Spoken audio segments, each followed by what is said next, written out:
नमस्कार दोस्तों, परमा एजुकेशन की यूट्यूब चैनल पे आप सभी दोस्तों का स्वागत करते हैं। तो यहाँ पे गणित शिक्षण से जितने भी महत्वपूर्ण टॉपिक्स हैं उनको शामिल कर लिया गया है।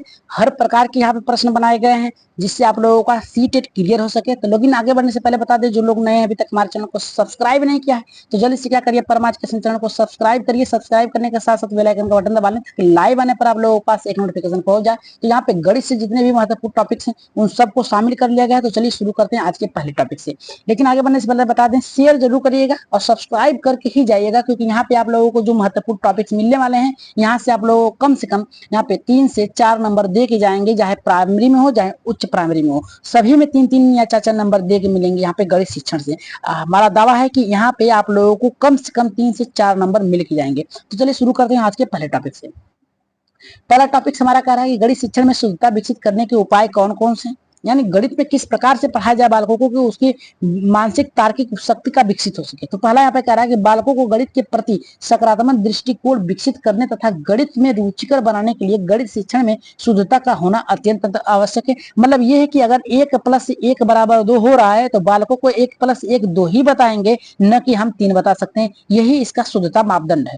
तो यहाँ पे दूसरा हमारा कह रहा है कि छात्रों को गणित में सही गणना करने के प्रोत्साहित करना चाहिए। किस प्रकार से गणित में गुणा का प्रयोग करना चाहिए, किस प्रकार से जोड़ का प्रयोग करना चाहिए, किस प्रकार से घटाव का, किस प्रकार से भाग का, इन सभी का क्या है सटीकता से और यहाँ पे किस प्रकार से सही तरीके से प्रोत्साहित करने के लिए हमको उनकी मानसिक शक्तियों को विकसित करना है। तो आगे हमारा यह कह रहा है कि गलत गणना कार्य करने से छात्रों को पुनः सही तरीके से गणना करने के लिए प्रोत्साहित करना चाहिए। अगर बालक कोई भी है अगर गलत गणना कर रहा है, गलत तरीके से सवालों को सॉल्व कर रहा है, तो उसे सही तरीके से प्रोत्साहित करना हमारा कर्तव्य है। आगे बढ़ते हैं, छात्रों में परिणाम या उत्तरों को जांच करने की आदत विकसित करना चाहिए। यानी कोई भी बालक अगर यहाँ पे मान लीजिए गुणा कर रहा है 3 चौक के 12, ठीक है, 3 चौक 12 1 13, ठीक है, याद रखिएगा अगर इस तरीके से कर रहा है तो उसको सटीकता को जांचने के लिए उसे क्या करना चाहिए, हमें उदाहरण को प्रस्तुत करना चाहिए और मानसिक शक्तियों को विकसित करना चाहिए। आगे बढ़ते हैं, छात्रों को गलतियों को पता लगाने के लिए निरात्मक परीक्षणों का प्रयोग करना चाहिए। यानी अगर पूछ लिया जाए कि छात्रों के यहाँ पे कह रहा है कि गलतियों को पता लगाने के लिए किसका प्रयोग करना चाहिए, तो निदानात्मक परीक्षणों का प्रयोग करना चाहिए। दूसरा हमारा कल है, गणित की समस्याओं को हल करने से पहले उस समस्या को समझने तथा विश्लेषण करने की आदत करना चाहिए। यानी कोई भी समस्या है उसे हल करने से पहले क्या करना, समस्या को समझने किस प्रकार से हम इसे सॉल्व कर सकते हैं उसका विश्लेषण करना चाहिए। यानी विश्लेषण का मतलब तो बांट के छोटे छोटे टुकड़ों में उसे बांट कर विभाजित करके उसे क्या करना चाहिए, हमें सॉल्व करने का आदत डालना चाहिए। तो अगला हमारा का सैंपल पर अथवा पाठ्य पुस्तक में सही सही अंक उतारने या लिखने की योग्यता को विकसित करना चाहिए। एकदम सही बात है, बालक को जितना भी लिखाया जाए पढ़ाया जाए एकदम शुद्धता के साथ पढ़ाया जाए लिखाया जाए, और जिस तरीके से पाठ्य पुस्तक पर सैंपल पर आप लिखा रहे हैं एकदम उसी तरीके से उतारने या फिर लिखने का प्रयास करवाना चाहिए। और गणित एक ऐसा विषय है जहां पर आपकी गलतियां गलत हो गई, अगर एक भी पॉइंट गलत हो गया तो आपका सारा उत्तर क्या होगा, गलत हो जाएगा। तो इसलिए हमें क्या करना चाहिए, उसे प्रोत्साहित करना चाहिए सही उत्तरों को उतारने के लिए।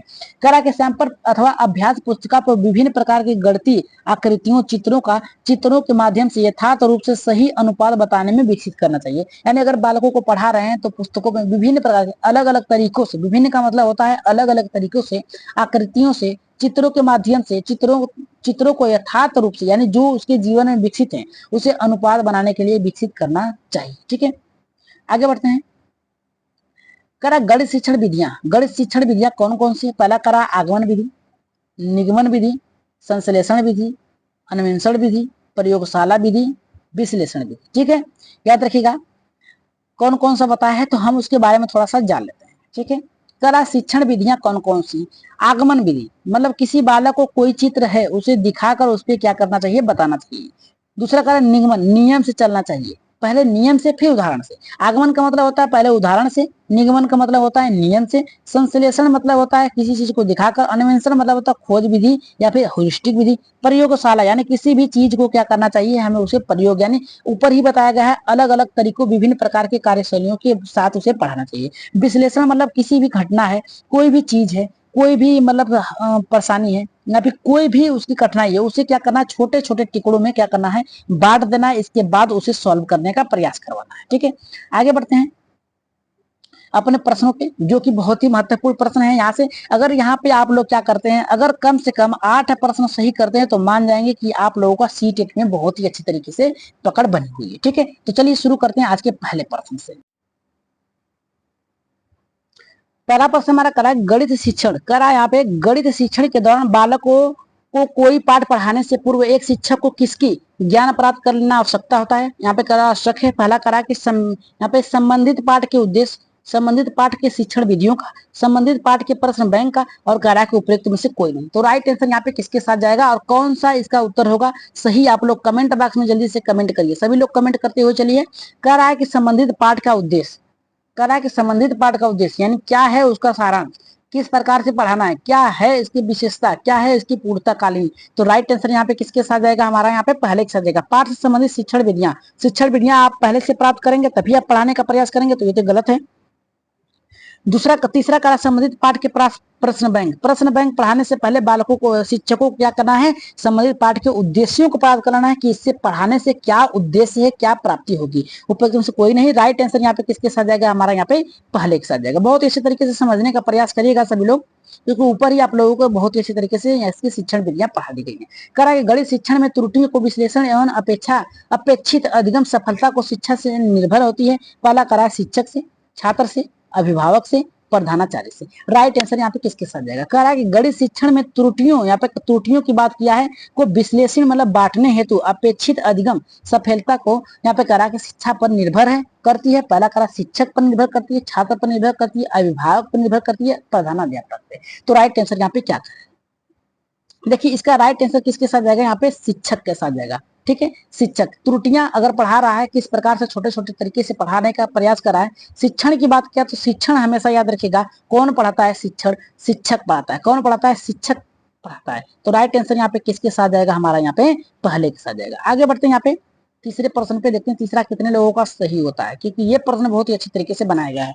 कह रहा है कि गणित पढ़ने के एक उपागम के रूप में समस्या समाधान के बारे में चर्चा करते हुए शिक्षक ने 4 विचार बताएं। निम्नलिखित में से कौन सा विचार किस उपागम के वास्तविक अर्थ को उचित सिद्ध नहीं करता। नहीं, निगेटिव शब्द पूछा है तो हमें पॉजिटिव शब्द खोजना है।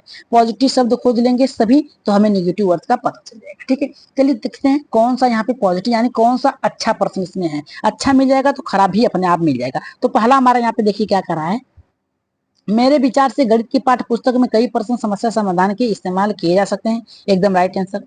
दूसरा करा विचार, मेरे विचार से समस्या समाधान को यहाँ पे सामान्य गणित की कक्षा में जोड़कर बेहतर किया जा सकता है। एकदम सही है। करा मेरे विचार से समस्या समाधान में गणित तर्कड़ा से कोई संबंध नहीं। देखिए तर्कड़ा का मतलब होता है तर्क से, तर्क लगाना, और यहाँ पे कह रहा है कि मानसिक शक्तियों का प्रयोग करना, ये सही है। निगेटिव वर्ड मिल गया, इसलिए हमारा राइट आंसर किसके साथ जाएगा, यहाँ पे तीसरे के साथ जाएगा। एकदम सही राइट आंसर होगा, तीसरा हमारा राइट आंसर होगा तीसरे का। चौथे प्रश्न पे आगे बढ़ते हैं। देखिए चौथा प्रश्न भी बहुत अच्छा है। कह रहा गणित में निम्नलिखित में से कौन सी चरण समस्या समाधान की विधि नहीं है। यहाँ पे देखिए नहीं की बात किया है, कौन सी। ठीक है, तो पहला हमारा देखिए क्या करा है यहाँ पे, पहला ऑप्शन कह रहा है कि शारीरिक, यहाँ पे षष्ठों को अधिक मत देना, यानी पष्ठों को, शारीरिक पुष्टि को, मतलब शरीर की जो बनावट है, शरीर की जो भी रंग रूप है उसको क्या कर रहा है कि महत्व देने की बात कर रहा है। दूसरा कह रहा है कि आंकड़ों का संकलन एवं व्याख्यान करना। तीसरा हमारा कह रहा है कि निष्कर्ष निकालना तथा सामान्यीकरण करना। और यहाँ पे चौथा कह रहा है कि समस्या को समझना तथा परिभाषित करना। चौथे का राइट आंसर कौन सा होगा। देखिए यहाँ पे क्या कह रहा है कि नहीं की बात किया है, तो याद रखिएगा आंकड़ों का अंकलन एवं व्याख्या करना एकदम सही है। निष्कर्ष निकालना और सामान्यीकरण करना ये भी सही है। समस्या की पहचान एवं यहाँ पे कह रहा है कि परिभाषित करना ये भी सही है। तो बचा कौन सा हमारा भाई, तो बचा हमारा यहाँ पे राइट आंसर किसके साथ जाएगा, यहाँ पे हमारा पहले के साथ जाएगा। किसके साथ जाएगा, पहले के साथ हमारा राइट आंसर होगा। चलिए आगे बढ़ते हैं पांचवें प्रश्न पे। पांचवा प्रश्न देखिए क्या कर रहा है कि समस्या समाधान एक ऐसी प्रक्रिया है जिसकी ओर सीखने संबंधित सभी क्रियाओं अग्रसर होती हैं तथा दी गई समस्या का समाधान करते हैं। उक्त परिभाषा दी है, किसने दी है। पहला हमारा देखिए कह रहा है कि किन्स ने दिया है, हर्बर्ट ने दिया है, रोकम एवं स्पिंसन ने दिया है, क्रो एवं क्रो ने दिया है। तो राइट आंसर यहाँ पे पांचवें का कौन सा जाएगा। देखिए पांचवें का राइट आंसर किसी के साथ जाएगा हमारे यहाँ पे, तो यहाँ पे योकम और स्पेसन ने दिया है। ठीक है, आगे बढ़ते हैं यहाँ पे अगले प्रश्न पे। देखिए यहाँ पे क्षेत्र मिति पढ़ाते समय कह रहा है कि क्षेत्र मिति पढ़ाते समय शिक्षक आगे बढ़ने से पहले बोर्ड पर सभी सूत्र लिख देता है। यह तरीका दर्शाता है कि वह अनुपालन करता है। किसका अनुपालन करता है भाई, पहला हमारा कह रहा है कि निगमन उपागम का, दूसरा करा प्रायोगिक उपागम का, और करा व्यवहारिक उपागम का, और चौथा करा आगमन उपागम का। तो राइट आंसर यहाँ पे छठे का कौन सा जाएगा। ठीक है, देखिए आगमन का मतलब होता है उदाहरण से चलना, ठीक है। आगमन का मतलब होता है उदाहरण से चलना। व्यवहारिक मतलब वातावरण से चलना, वातावरण के साथ चलना। प्रायोगिक मतलब क्या कर रहा है, प्रयोग करते हुए चलना। निगमन यानी कह रहा है कि अगर लिख दे रहा है नियमों को तो निगमन यानी नियम से चल रहा है। तो राइट आंसर किसके साथ जाएगा, हमारे यहाँ पे पहले के साथ जाएगा। ठीक है, प्रश्न में ही आपके उत्तर छुपे हुए हैं। तो यहाँ पे देखिए कह रहा है बहुत, ये प्रश्न देखिए बहुत ही अच्छा है। लेकिन आगे बढ़ने से पहले बता दें, सब्सक्राइब करते चलिए भाई साहब, सभी लोग सब्सक्राइब करिए। और इस बार आप लोग क्या करिए, बहुत ही अच्छे तरीके से पढ़िएगा और शेयर करिएगा अपने अपने दोस्तों और मित्रों के साथ, ताकि वो भी इस गणितीय अंकन से जुड़ सके। तो पहला हमारा कह रहा है कि 7वें का कह रहा है कि गणित शिक्षण के मुख्य विधि है कौन सा, व्याख्यान विधि, प्रदर्शन विधि, आगमन निगमन विधि और कह रहा है उपेक्ष विधि। तो गणित की सभी विधियां याद रखिएगा, गणित की कौन सी है, सभी विधियां। ये तो बहुत ही आसान प्रश्न है। इसका राइट आंसर कौन सा हो जाएगा, चौथे के साथ जाएगा। 8वें प्रश्न पे आगे बढ़ते हैं। लास्ट में आप लोगों के लिए एक प्रश्न रखे गए हैं, तो सभी लोग क्या करेंगे, बहुत अच्छी तरीके से समझने का प्रयास करिएगा। तो कह रहा है प्राथमिक स्तर पर गणित शिक्षण के बच्चे त्रुटियां यहाँ पे कह रहा है संभावना कम करने के लिए शिक्षक को क्या करना चाहिए। प्राथमिक स्तर की बात कर रहा है, 1 से 5 तक के बालकों की बात कर रहा है। तो 1 से 5 तक के जो बालक हैं उनकी त्रुटियां कम करने के लिए एक शिक्षक को क्या करना चाहिए, बालकों में गणितीय चिन्हों का प्रयोग बार बार अभ्यास करना चाहिए, बालकों में गणित के प्रति सकारात्मक सोच पैदा करना चाहिए, बालकों को हतोत्साहित यानी रोकने की बात कर रहा है, हतोत्साहित करने की बात कर रहा है। तो यहाँ पे राइट आंसर किसके साथ जाएगा, हतोत्साहित करने की बात कर रहा है, यानी गणित में त्रुटियां रोकने की बात कर रहा है, हतोत्साहित रोकना। ठीक है, ना करें, सॉरी यहाँ पे कर रहा है, देखिए यहाँ पे क्या कर रहा है कि ना करें, हतोत्साहित ना करें मतलब रोकने की बात कर रहा है। यहाँ पे बालकों को गणित, यहाँ पे गणित में गलत प्रश्नों को सॉल्व करने के लिए, गलत प्रश्न करने के लिए या फिर गलत सॉल्व कर रहा है प्रश्न, उसको न करे, हतोत्साहित करे, यानी इसको रोकने की बात कर रहा है, नहीं की बात किया है। बहुत ही अच्छा, देखिए यहाँ पे छुपा है ना। तो राइट आंसर यहाँ पे किसके साथ जाएगा, चौथे के साथ जाएगा। ठीक है, चारों ऑप्शन यहाँ पे सही। आगे बढ़ते हैं यहाँ पे 9वें प्रश्न पे। कह रहा है कि उच्च प्राथमिक स्तर पर गणित शिक्षण का सबसे महत्वपूर्ण रूप कौन सा है। तो पहला कह रहा है भौतिक, मानसिक, व्यवहारिक, आध्यात्मिक। तो राइट आंसर यहाँ पे क्या कर रहा है, देखिए बहुत अच्छा प्रश्न है 9वें का। देखिए याद रखिएगा गणित जो है, याद रखिएगा ये व्यवहारिक। राइट आंसर किसके साथ जाएगा, यहाँ पे चौथे के साथ जाएगा। ठीक है, चलिए आगे बढ़ते हैं यहाँ पे 10वें प्रश्न पे। कह रहा है कि बालक में गणित संबंधित त्रुटियों को पता लगाने के लिए कौन सा आवश्यक है। पहला करा उपचारात्मक परीक्षण, दूसरा करा निगमनात्मक परीक्षण, तीसरा करा कि यहाँ पे मौखिक परीक्षण, चौथा करा कि स्वभाव परीक्षण। तो राइट आंसर यहाँ पे किसके साथ जाएगा, जल्दी से कमेंट करिए कि इसका राइट आंसर किसके साथ जाएगा 10वें का। तो राइट आंसर यहाँ पे किसके साथ जाएगा, निगमनात्मक। तो राइट आंसर किसके साथ जाएगा भाई, हमारा निगमनात्मक। ठीक है, आगे बढ़ते हैं अगले प्रश्न पे, 11वें प्रश्न पे। 11वां प्रश्न हमारा ये करा कि गणित शिक्षण में शिक्षक द्वारा किए जाने वाली त्रुटि यहाँ पे कौन सी है, यहाँ पे त्रुटि है। ठीक है, याद रखिएगा त्रुटि है। करा कि उपायुक्त शिक्षण विधियों का प्रयोग ना करें। यहाँ पे करा चित्रात्मक तरीके से बालकों को पढ़ाना, शिक्षण कार्य के बीच में बार बार कक्षा से घूमकर बालकों का निरीक्षण करना, चौथा करा है यहाँ पे उपयुक्त भी। तो राइट आंसर यहाँ पे 11वें का किसके साथ जाएगा, एकदम राइट आंसर है। त्रुटियां प्रमुख है, तो पहला करा है यहाँ पे चौथा। ठीक है, उपयुक्त शिक्षण विधियों का प्रयोग ना करना, ये भी गलत है, करना चाहिए। चित्रात्मक तरीके से बालकों को पढ़ाना, हर तरीके से पढ़ाना चाहिए, ये भी सही है। शिक्षण कार्य के बार बार कर रहा है, ये भी गलत है। तो राइट आंसर किसके साथ जाएगा, यहाँ पे चौथे के साथ जाएगा। ये त्रुटियां शिक्षकों को नहीं करनी चाहिए। आगे बढ़ते हैं 12वें प्रश्न पे और अपने अंतिम प्रश्न पे। यहाँ से आप लोगों को देखते हैं 12वें का राइट आंसर कौन कौन लोग कमेंट बॉक्स में देते हैं, और जिन लोगों ने तैयारी बहुत ही ईमानदारी से किया है तो इसका उत्तर कमेंट बॉक्स में जरूर दीजिएगा कि बच्चों की अभ्यास पुस्तिका विश्लेषण करने के लिए निम्न में से किसकी जांच करेंगे। करागे काटपीट का, यहाँ पे लुप्त होगा, लुप्त लिखावट का, शुद्धता का, उपयुक्त सभी का। तो इसका राइट आंसर आप लोग कहाँ देंगे, कमेंट बॉक्स में देंगे। कहाँ देंगे, सभी लोग कमेंट बॉक्स में इसका उत्तर देंगे सभी लोग।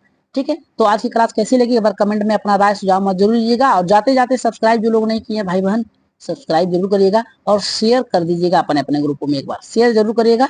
चलिए, आज की क्लास कैसी लगी कमेंट बॉक्स में जरूर अपना राय सुझाव मत दीजिएगा। अगली क्लास आप लोगों का टैग वर्ड पे चलेगा, याद रखिएगा किस पे चलेगा, टैग पे चलेंगे। और कौन कौन से टैग चलेंगे यहाँ पे याद रखिएगा, ईवीएस, हिंदी, फिर इसके बाद आपका चलेगा यहाँ पे संस्कृत, फिर इसके बाद आप लोगों का चलेगा यहाँ पे सीडीपी।